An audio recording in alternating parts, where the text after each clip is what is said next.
Hi, everyone. This is Tyler Martin, the host of the Friction Factor Fitness Podcast, the podcast that is dedicated to teaching busy people how to develop lifelong fitness habits and fit sustainable diet and exercise into their life. In today's episode, I'm going to give an overview of a complete fitness system that was tailor-made for a busy person.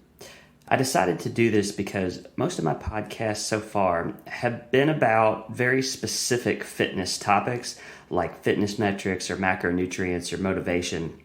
This podcast will provide an overall framework for how everything in my system fits together. So hopefully you find it helpful to read and just get your head wrapped around how a whole system for fitness, including diet and exercise, is something that can fit into your busy lifestyle. So with that, let's jump right in.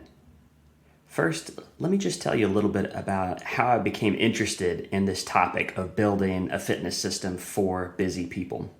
My background with fitness started with me being an athlete. I was a competitive level wrestler all through high school and then on into college. And I also coached high school wrestling for several years. And this is where I got my informal education in fitness, which was doing several hours of cardio every week, plus 2 to 3 separate strength training sessions in a gym setting, and then all the time that is required to plan meals and manage a nutrition plan, which is especially important in the sport of wrestling because you have to compete within a weight class. And so in order to compete, you have to be at or below the weight limits for your weight class on the day of competition. So I had this initial education in fitness, and my assumption was that when I finished with my career in wrestling, that I'd have no problem doing enough to just stay at a healthy weight and feeling good, which is what most people want, for the rest of my life. But when I graduated college and began my professional career in sales and marketing, I learned that my assumption was completely wrong. Right out of the gate, I was working 50 to 60 hours a week, and I was also running a side business with rental property. I was planning my wedding with my wife, and we were also planning a move to Florida. I was being relocated by my company. So I was just too busy to fit the type of fitness behaviors that I had learned as an athlete into my daily life. And this was a big problem because staying fit and healthy was really important to me. So I needed a new roadmap to follow, something that was tailor-made for a busy person. And I assumed that someone must have already solved this problem. So I started looking at different systems and programs out there, but unfortunately, there just was no comprehensive solution available. Every system and program that I looked at took the same approach to dealing with being busy. They all basically said, oh, you just need to be more motivated. You need to, quote unquote, find your why, and then you'll be motivated enough to do what's necessary to stay fit. But this really wasn't my problem. My problem wasn't motivation. I knew exactly why I wanted to be fit. My problem was that the fitness methods that I had learned as an athlete were completely incompatible with this now busy lifestyle that I was living every day. So I knew that I needed a solution. So I decided to, dig in and learn as much as I could and hopefully come up with something that could work for me. In the beginning, I knew that the answer to my problem of being busy was going to come down to building the right habits, because the benefit of habits is that they put the right types of behavior on autopilot, which makes doing them consistently much easier, especially when you're busy. Now, on average, it takes about 66 days to form a new habit, but reaching that point of habit formation requires repeating the behavior consistently and frequently. And my problem was that the inefficiency of the conventional approach to fitness that I learned as an athlete, and unfortunately this is the same approach that most people learn, which is to do several hours of cardio every day and then doing separate strength training workouts, usually in a traditional gym setting, and doing traditional meal planning and calorie counting. This is the same approach that most people take to fitness, and it's extremely inefficient, which makes it extremely difficult to repeat consistently enough to lead to habit formation. So just for example, when you take this conventional approach just to exercise, let's use that as an example. If you're just trying to meet the basic activity guidelines for adults of any age, so this is from the CDC, which is to do 150 minutes of moderate intensity cardio every week, plus 2 to 3 sessions of strength training where you're working all your major muscle groups per week. In order to achieve that, following this conventional approach, the approach that most people take, it would take you at a minimum 4 hours of structured exercise per week in order to just meet those basic activity requirements for just general health and fitness. And so these methods that people are following in order to pursue fitness, including the ones that I was following, are extremely inefficient, which makes it almost impossible to build habits. So I gave a name to this issue. So I call it friction. And friction is the inefficient use of time and energy in any kind of diet or exercise process.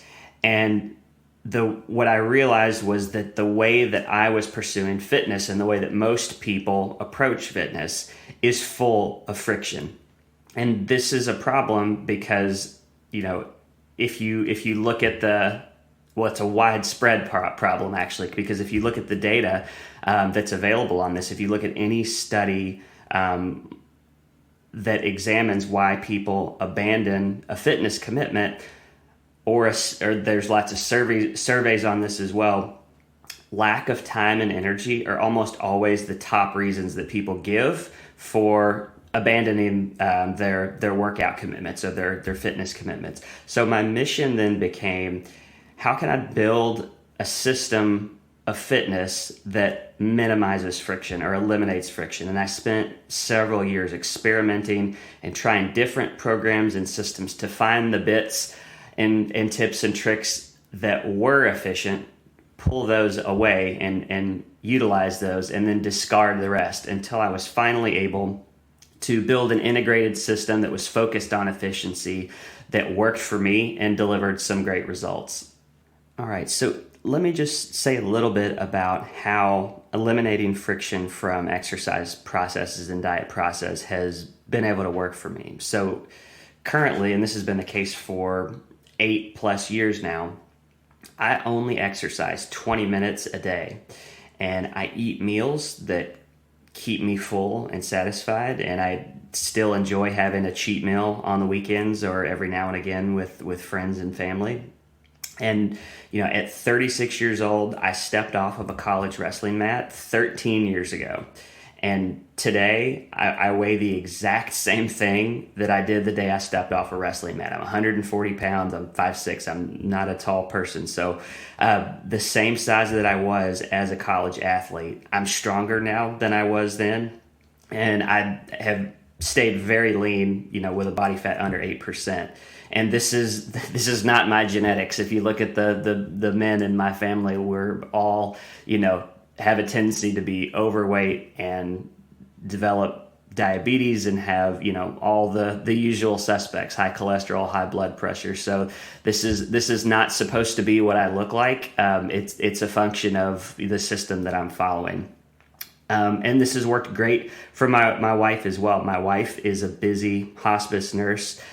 She works on call. She does long 16+ hour shifts sometimes, and she's been following my system for 5 years now, and she's had some amazing results. She's built the habits and has incrementally now gone from wearing a size 9 in jeans to wearing a size 2, and has kept it up for several years now, I think 2 or 3 years.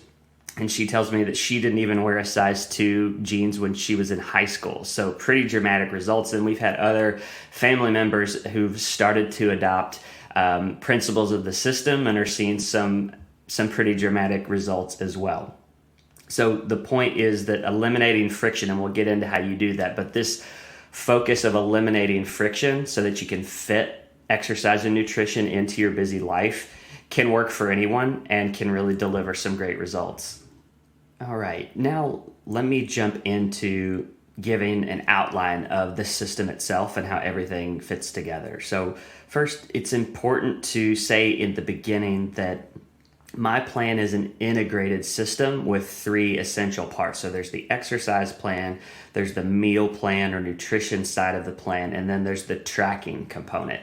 And these three components all support each other to help you reduce friction, all with the intention of helping you build habits.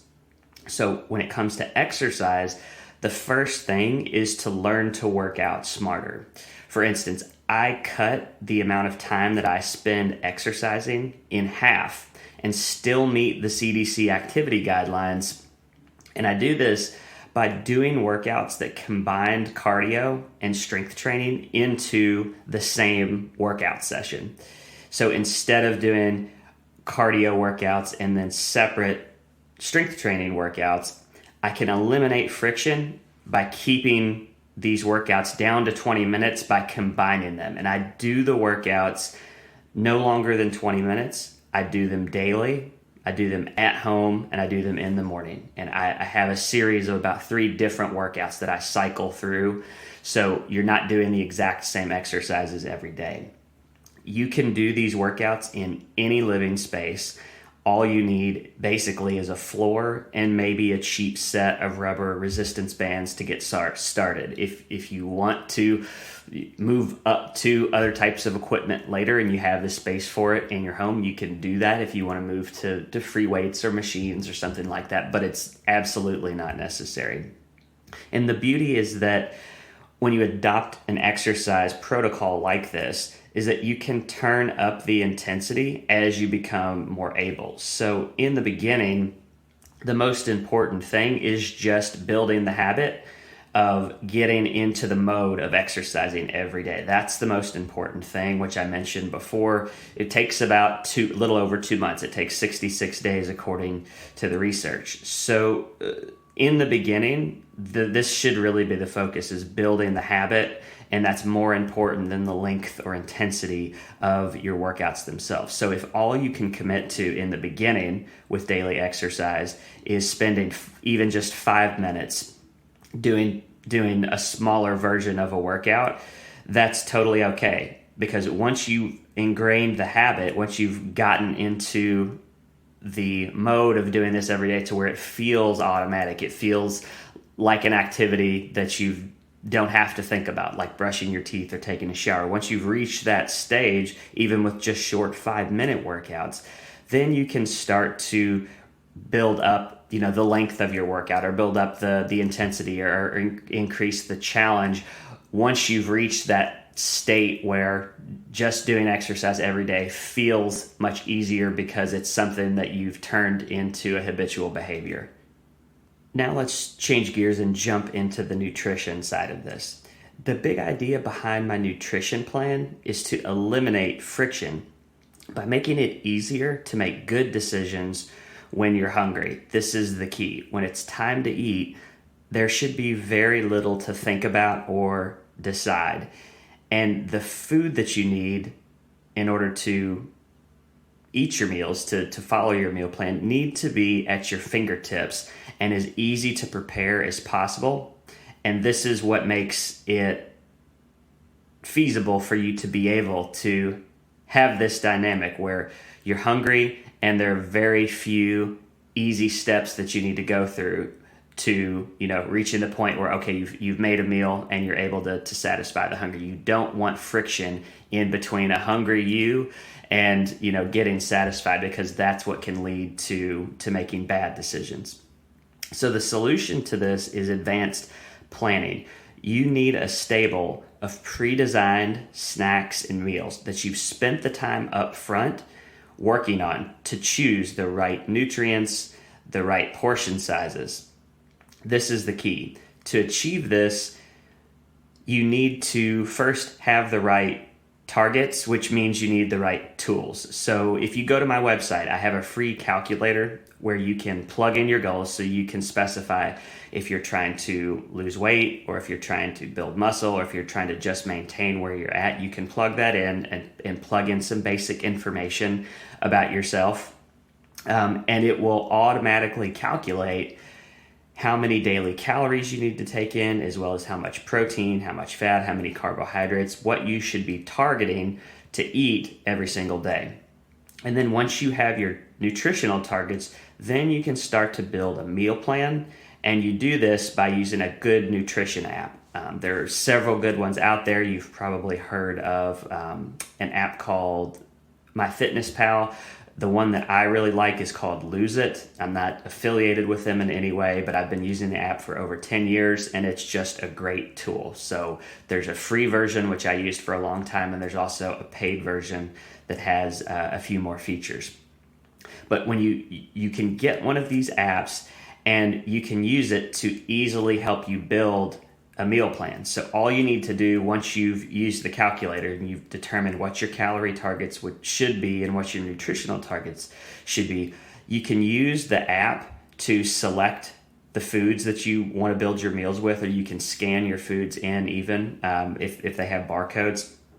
And the app itself will automatically calculate the nutritional content of the meal that you're building or working on. And this makes it really easy to adjust the portion sizes of the particular foods that you're putting into your meal. And you can adjust until the nutritional contents of the meal in the app match the targets that you've set for yourself through filling out the calculator and getting targets based on what your plan is. So this is the method that you can go through in order to build a series of meals that can be your go-to, or I call these core meals.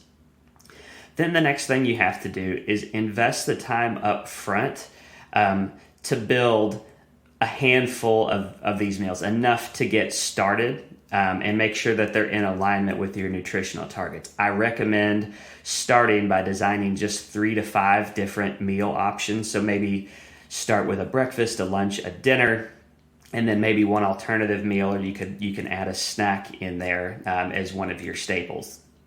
And the reason I advise just starting with a few is you don't want to overwhelm yourself with options in the beginning. It's easier just to have a few meals that can be your go-to. Now, I understand some people really like variety, and you can add variety over time as needed. But in the beginning, it's start with as few meals as you can stand, and then when you get in the rhythm of following a meal plan like this, probably over a couple of weeks, then you can kind of sit down and start to build additional meals or build some variety into the ones that you've already created.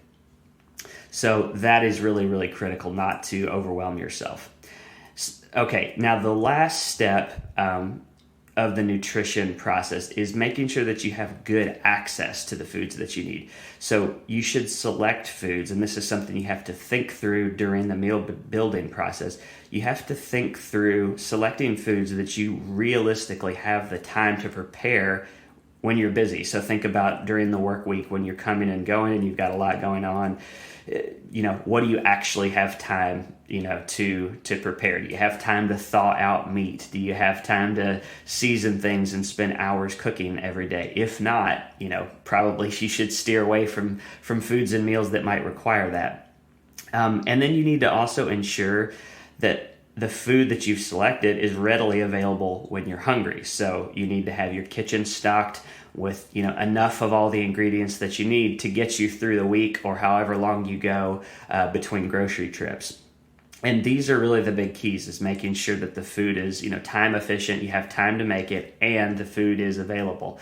If you are on the go a lot, it might be a good idea to make sure that at least one of your staple meals or your staple snack meals is something that either doesn't require cooking or something that's just grab and go, like a protein shake. Can be a good option for things like that if you're going to be eating outside of the house or maybe in the office. So if you follow these steps, it can become much easier to build healthy eating habits, and it's all about sticking to the habit every day until you reach that point where this starts to feel like you have it on autopilot. Okay, and then the last essential component or piece of my system for eliminating friction is tracking. You need to keep track of your exercise performance, what you eat, and the impact that those behaviors are having on your body. So how is your body adapting to your training and your nutrition? Doing this gives you the feedback that you need on whether or not your actions are either effective or not effective. And you need to have this consistent feedback in order to confirm that the time you're spending on nutrition and on exercise is effective. And over time, getting this consistent feedback that affirms that you are doing the right thing, that you're not wasting your time, is what helps you build confidence. And you can actually build, confidence in what you're doing into a habit if you stick to this long enough, which is really powerful. Okay, now in the beginning stages, when you're just trying to get started integrating new fitness behaviors into your daily routine, I actually recommend that people focus in the beginning on just building habits and take the emphasis off of, the physical results. So you do this by keeping track of whether or not you stuck to your planned behaviors, your fitness behaviors for the day. So this is as simple as making, a pen and paper list with 3 columns, 3 questions on it that say, did I stick to my workout plan today? Did I stick to my core meal plan today? And you just check off, Monday, yes. Tuesday, yes. And so this is more of a procedural type of a goal.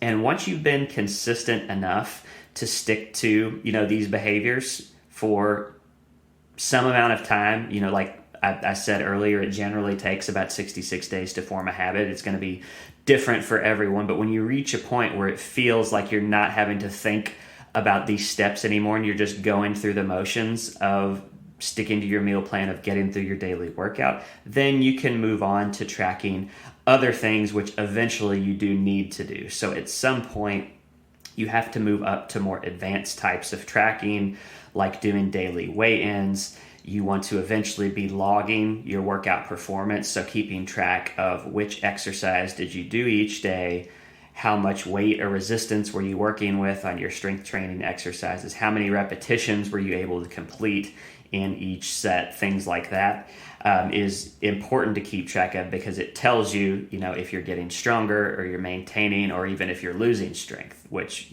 could indicate that you may be overtraining and would need to make some kind of an adjustment.